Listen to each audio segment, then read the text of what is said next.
Uy mga kabudgetarians, kinakabahan ba kayo na baka di aabot ang sweldo? Tara, pag-usapan natin kung paano mag-budget ng tama.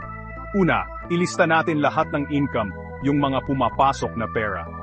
Sunod, magtabi para sa emergency fund. Kahit kaunti lang, malaking tulong na to paggipit. Tapos, ilista naman natin ang fixed expenses, mga bayarin, renta at pambili ng groceries. Huwag kalimutan ang pangsuporta sa pamilya.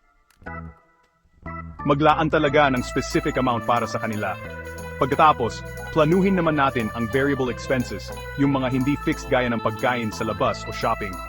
Dapat laging i-track ang gastos para alam natin kung saan napupunta ang sweldo.